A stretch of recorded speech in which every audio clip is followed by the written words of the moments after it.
Hi, welcome to another exciting episode of the Andre The Beast Crayton Show.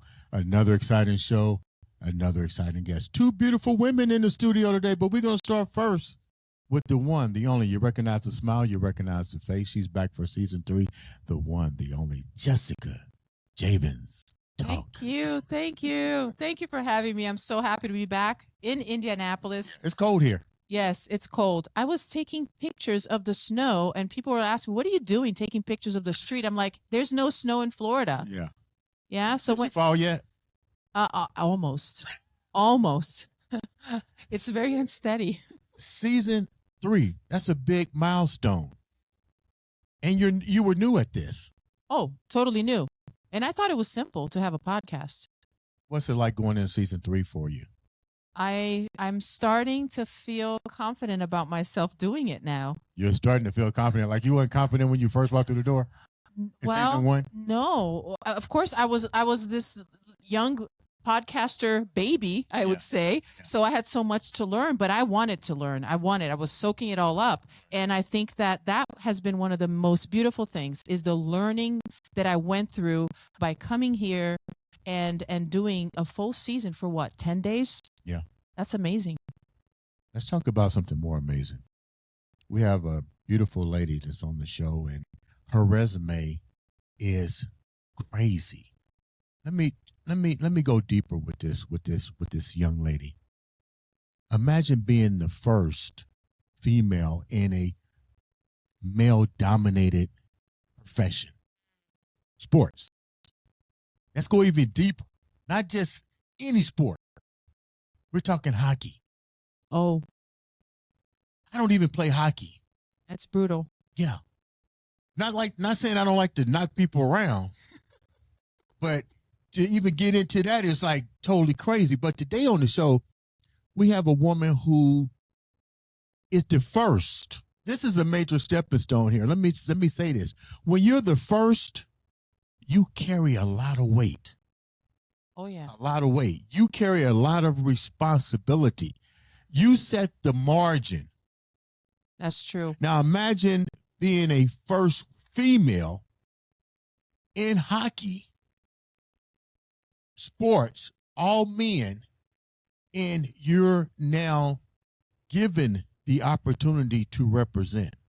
Without further ado, let's welcome the lady who started it all, Miss Toni Will. What's up, baby girl? Hello. I need to take you to all my intros for wherever I'm speaking. Toni. Before we even get started with such a beautiful story, tell the viewers a little bit about who you are. Yeah, I'm Toni Will. I am born and raised in the beautiful Kalamazoo, Michigan. So I'm not that far from you all, about 3.5, 4 hours from Indianapolis. Yeah. And I did not think I would end up being the GM of a men's professional hockey team. That was not my path. But beyond my occupation, I am the mother to 3 young adult children. They're not kids, but that was an oxymoron, young adult children. But to me, they'll always be kids. I'm a wife, and I love, cooking shows. So, really? And I love to read.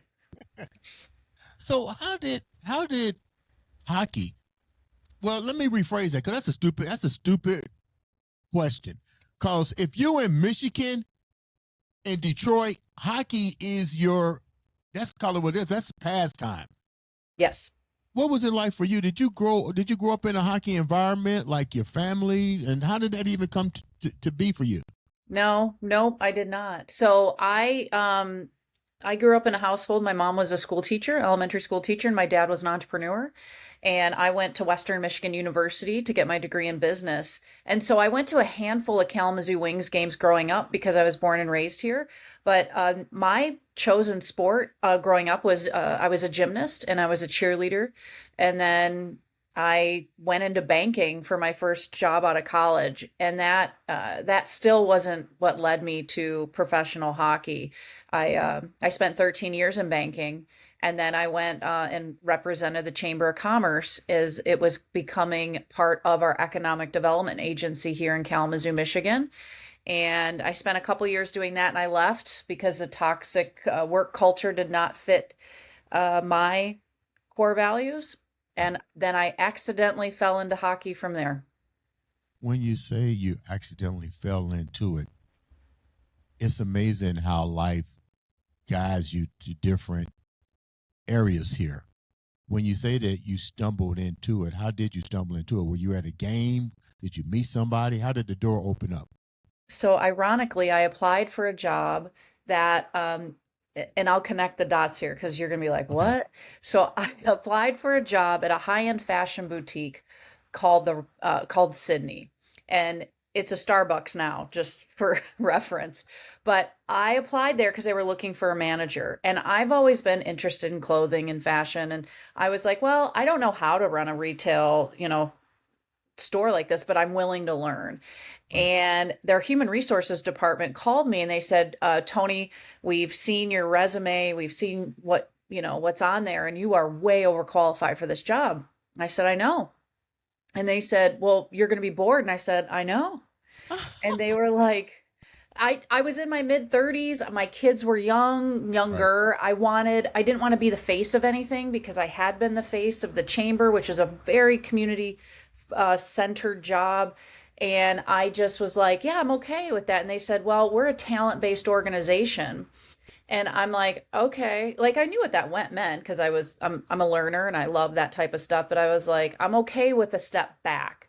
And they said, well, we're afraid if you're bored, you'll leave us and we don't want you to leave. So we'll call you back.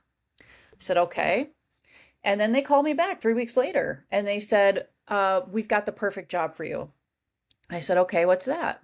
And they said, well, beyond the retail store you applied for, they're a hospitality company that's privately owned here in Kalamazoo. So it's restaurants, hotel, and a professional hockey team. And we think the Kalamazoo Wings would be the perfect fit for you. And I said, they're still around? Because I grew up here, yeah. And they were like, well, that's part of the problem. It's 40 years old. They need a complete turnaround.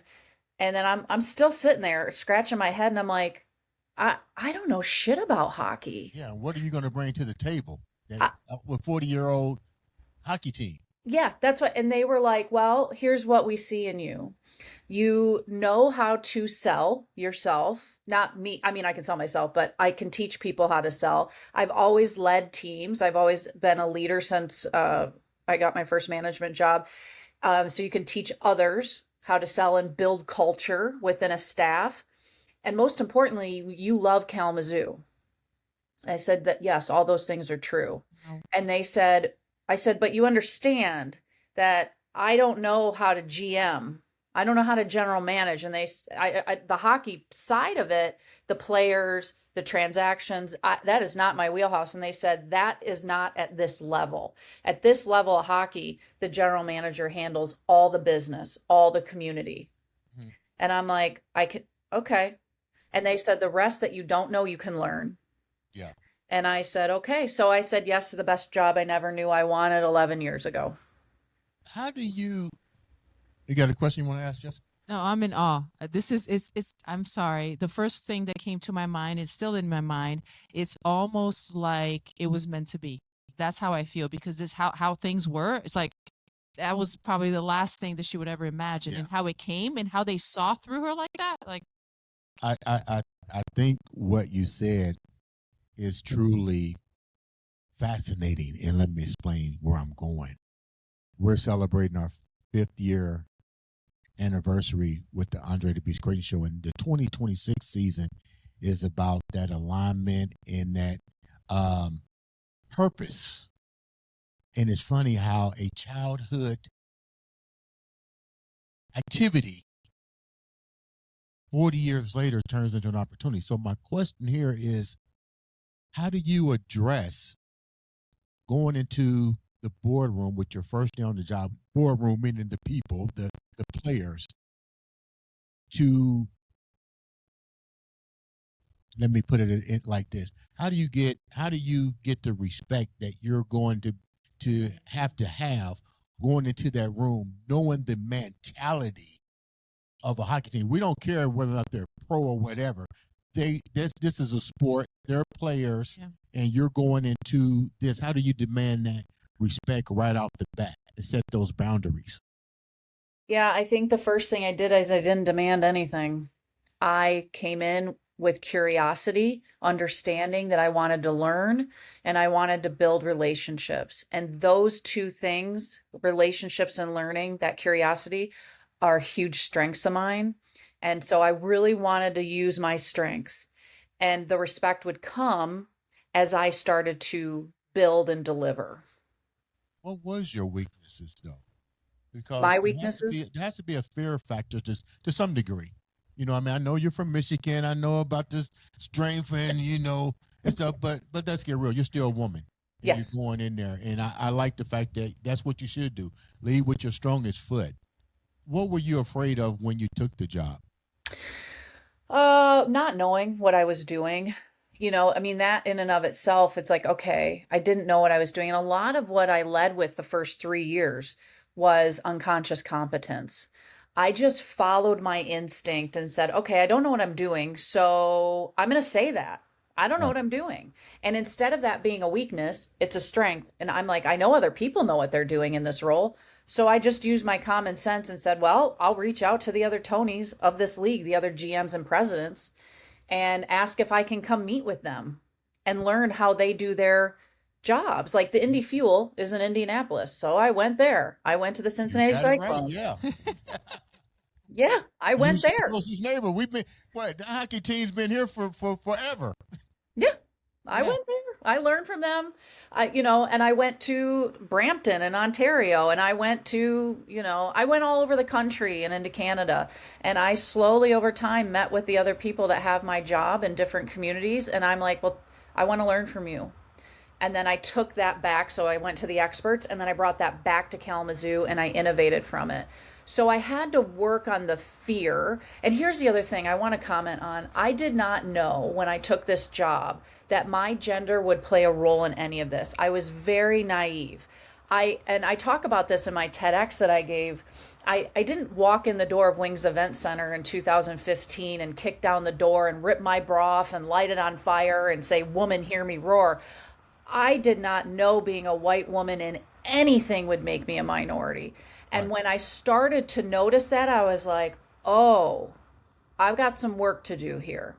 So I have more respect that I'm building actually 11 years later than I did at first because I was naive to it. And so I've taken that. It is very difficult to be a white woman in hockey. And I can only imagine if I was a black woman or a Latino woman, or it's hard. I was getting ready to say that, and I always tell people experience is always the best teacher. But this is an experience that, even being young, you wasn't prepared for. And like I was just telling Jessica when we opened the show up, when you're the first, it comes with a heavy load, especially when you now realize that you are a minority now. You're a female. You're in a dominated man's situation. How do you change the narrative? Now you got to add another arsenal to that strength bucket. What do you do? So you talk about it. And that's the thing. I'm the first in Kalamazoo's history of a 52-year-old professional hockey team to be the female GM. And I think there's only 5 of us in the world that are female general managers of a men's pro team. One of which I know several, well, I know 2 of them, and they are not, and this is, I'm not faulting them for this. They're not vocal about it. But I decided if I'm going to change the narrative, I want to talk about it How and did I that want to start? tell the story. How did you start talking about it? So I started to apply to be a speaker at sports conferences and that I attended. So because I'm a learner, I'm like, well, let me go find some conferences I can learn. And I work for a great company that supports that. So I found the National Sports Forum. I found ALSD. I mean, there's several now, Peak, just to name a few. And I just started a Sports Business Journal is another one. So I just started to go to conferences. And then I'm like, well, just listen. I mean, when I would go there, it was all white men everywhere, speakers, attendees. And I'm like, so I would apply to be a speaker and I get shot down, shot down, shot down. And I wanted to talk about women in sports. So I was talking to one of my friends one day and we were at league meetings and I was just talking to him as a friend, nothing more. And I said, I've been trying to apply for this conference to speak at. And he goes, Toni, did you know I'm on the steering committee? And I said, I had no clue. And I said, do not help me. I'm just talking to his friend. He goes, of course, like within 30 days, I had someone reached out to me and asked me to speak. And then I spoke. And this isn't about me. It's about others. But the women were coming in droves because now, to your earlier point, Andre, there was representation. Yeah. And they wanted more and more and more. And so that's how it started. And then I launched my own podcast a couple years ago to keep telling these stories, but I broadened it out from sports. But I can be pretty polarizing, not in what I'm saying, but just by sitting here being. What kind of backlash did you get from the women that didn't want to come forward? I don't get any from the women. They're very supportive and they're like, Toni, you're great at this. Keep going. Okay, so they didn't really want to speak because they didn't really know how to articulate what they was trying to say. Right. But you had the ability to really do that. Yes. Ability and courage. Yes. Let me go here. You're in a room with all males as you starting to see what's going on. Did any of those males come up to you and, ask for advice, give you encouragement? Did they extend any type of outreach to you, knowing that you're the first in this? I would be like, hey, what can I do to elevate you? Yes, I have that. I have a lot of male peers that are my allies, 100%. And that's a key to this. And they're genuine relationships. They're before I was vocally doing this work, because I didn't really start being vocal about it till I was 4-ish years in. And so I'd already started to build real authentic relationships. And then when I said, this is important to me, they're like, absolutely. And they support whatever, because here's the thing. I'm not just about, let me go tell Toni Will's story. The reason I tell this story is because I want to take action for other women to be able to step in, like get in the elevator with me, let's go up. So I created a resource group within our league, within the ECHL for women in sports. I created a mentor-mentee program for women in sports. And I volunteer my time as a servant leader to mentor these women. And so I'm not just, I do this, and servant leadership is, I'm not getting paid to do this. Right. And I don't want to get paid because I want the next generation or even my generation or whoever I can help to reach their goals. And so it's important to me to be able to give back in that way. I salute you. Thank you for that. And I'm going to tell you the reason why. 5-star salute. Thank you. General. Because I very seldom hear people say they know what their purpose is, and without saying they want reparations for acts of kindness. And you, once again, 5 of them for doing that. Thank you. Let's go deeper here. You get the job. Mm-hmm. What were they liking? What was that organization really liking after you had been there? When you first came in, And what did you do to change the culture? Yeah, culture is this is an area where I'm really strong as well. And that's the first thing, being a woman leader and also a wife and mom, I'm able to bring, and really all women, regardless if they are married or have children, but we bring this level of compassion and empathy to the team we're building. And that's what I bring, because I really want to know the whole person that's working with me. It's not that they're working for me, they're working with me. So I build a culture of one of trust, of autonomy, and of learning. And fun. I should say this. We work in sports entertainment.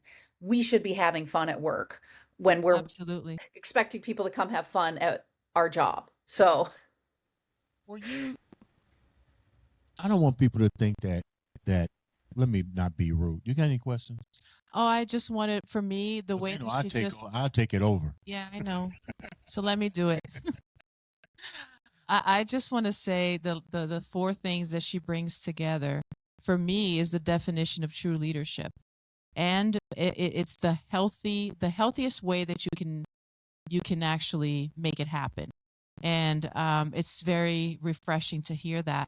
And I'm sure she's creating a big impact on these women who are in the business now, but even more so for the ones to come, and also preparing the ground for more to come, right? Because now you said all of that. So that's a beautiful work that you're doing.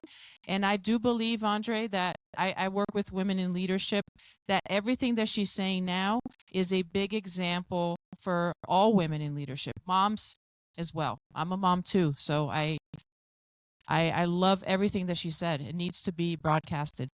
Let me go here, because I don't want everybody to think that it was an easy journey for you. You had to be met with a few individuals that didn't like the way that the organization was going. Let's be real. Mhm. Now you have to make a decision.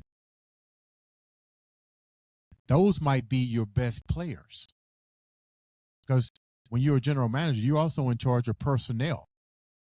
That's your personnel. And I don't know the story, only you do. How do you deal with that when you might have some insubordinations, people that may not like the way the chain of command now switched over to you? Oh, you don't know nothing about hockey. What are they doing with this organization? That's boycott. You know what I'm talking about. Are you following the K-Wing social media? Yeah. Yeah. So, Somewhat I am. yeah. So, um, yes, I am faced with a lot of resistance, and that's where the polarizing part comes in. So while I'm an inspiration to some, there's a lot that don't want to understand me and want to understand my role. And so I'm going to talk about this in two different parts, one with an explanation of how this level of hockey works. So, and I touched on it a little bit, but there's three levels of professional hockey. There's the NHL, there's the AHL, and then there's the ECHL, which is the Kalamazoo Wings or the Indy Fuel. At our level, the general manager handles business, and that's it. The head coach handles hockey ops and coaching, recruiting. So any player transactions, our head coach Joel Martin handles. Now, we explain this over and over and over again, but the fans don't, the hockey purists, which is about 20% of the people that come into our building, season ticket holders, they don't care. They will blame Toni Will, even though we've been educating them for 11 years. Right. And it's okay.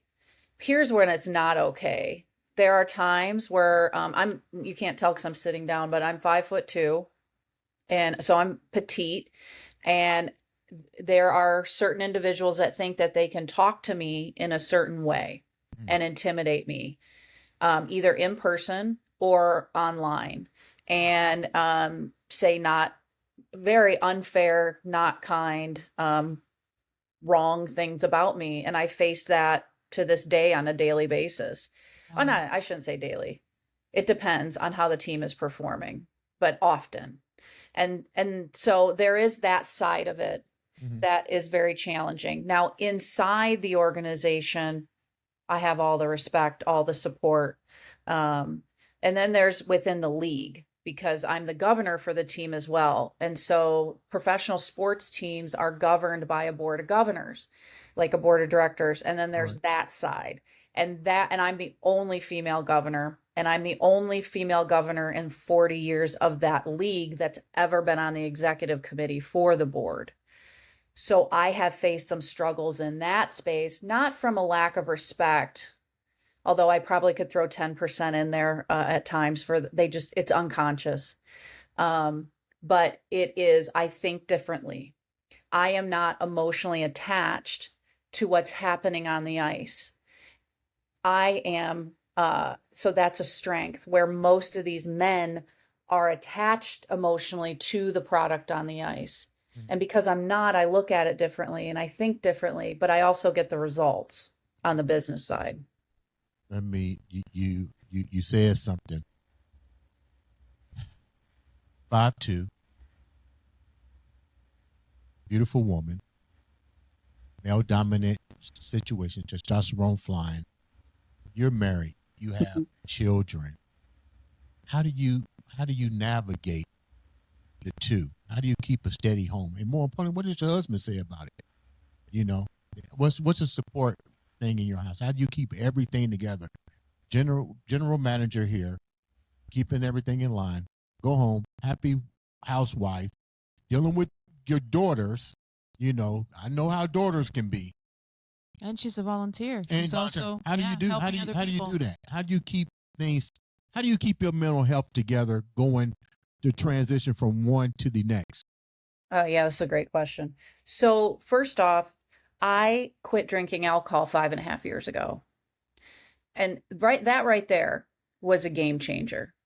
And because for me, my relationship with alcohol was not healthy, but for anyone who's like, it's not adding any value to anyone's lives. And I don't care if you drink or not.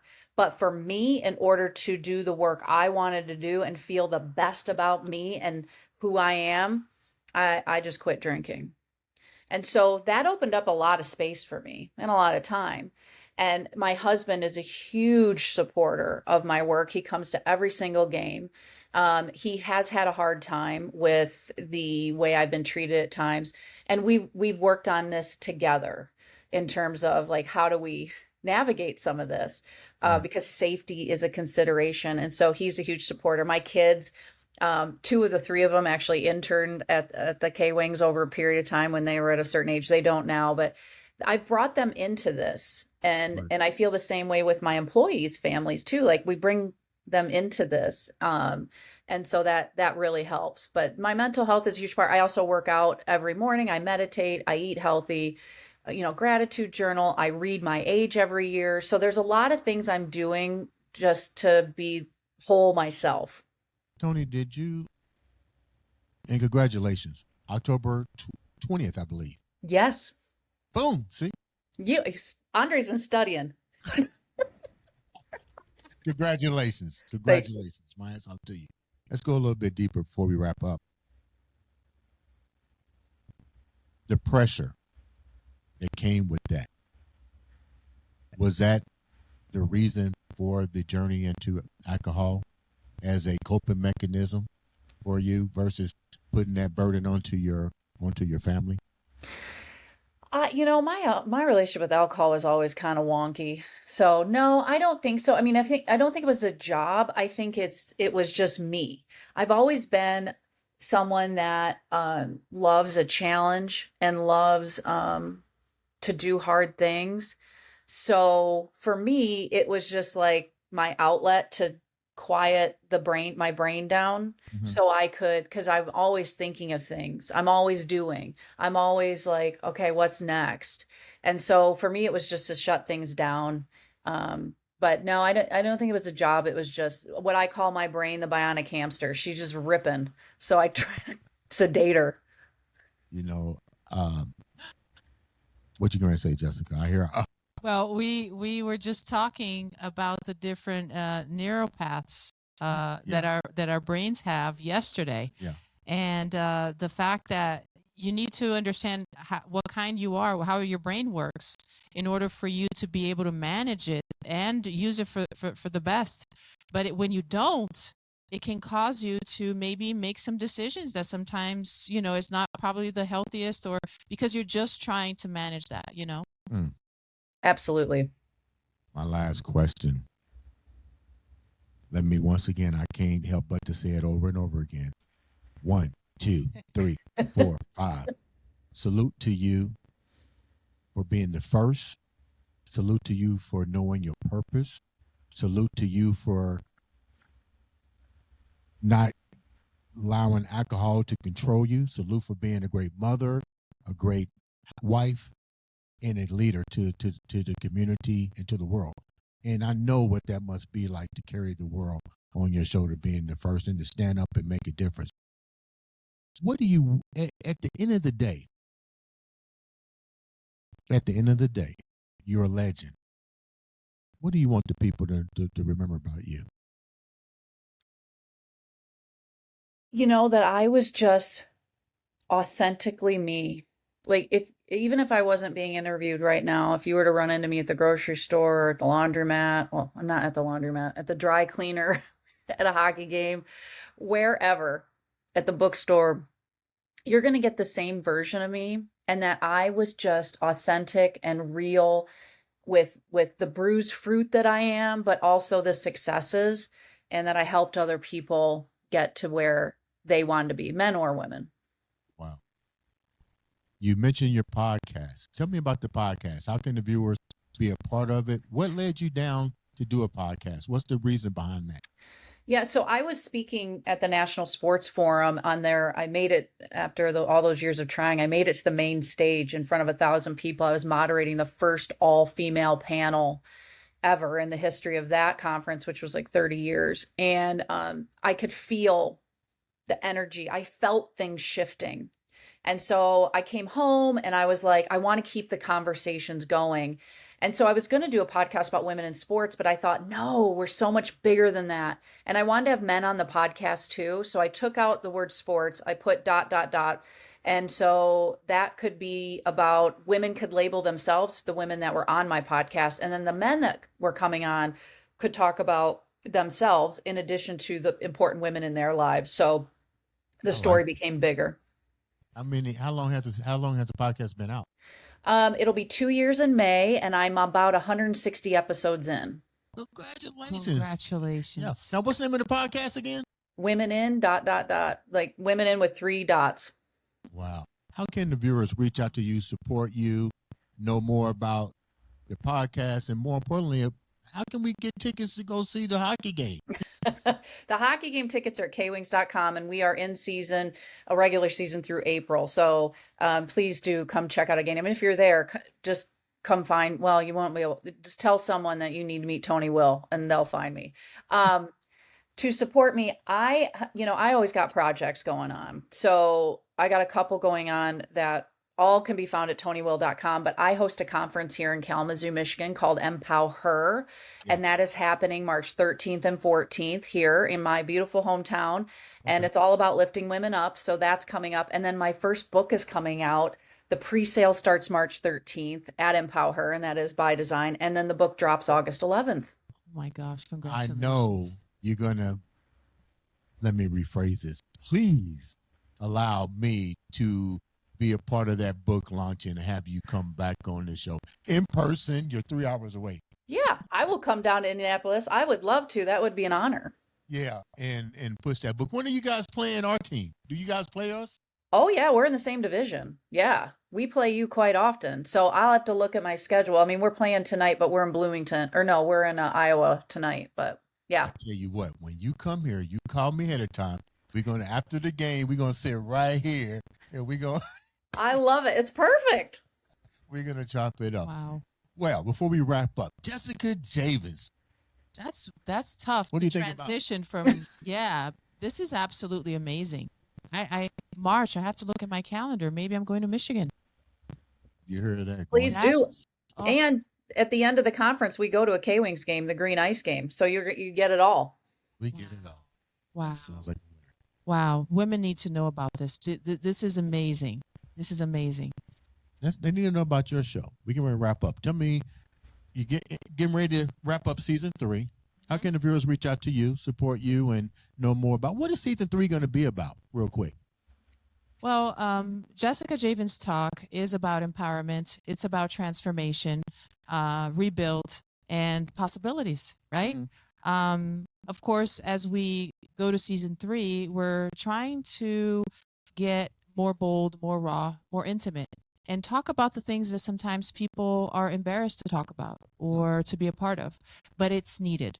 And it's supposed to be a welcoming space and a safe place, and at the same time, the beginning of their possible next level. So the guests who come, of course, I love to have women. I do help mainly women, but just like her, I also want not to close the doors to men, but for them to bring their shine and also their take and how they are either impacting or how the women are impacting their lives, and bring that to the table. So there's so much to talk about. We've been talking and sharing incredible breakthroughs, to tell you the truth. The guests that I've been talking to right now, I'm like blowing my mind. I just love it, and I can't wait for the listeners to watch. You guys make sure you subscribe, like, follow, share both the Jessica Javen's talk, and make sure you follow Toni Will in her journey with hockey and being the first general manager for a major sports team. Ladies and gentlemen, like always, this has been another exciting episode. Say it with me, of the Andre The Beast Crayton Show.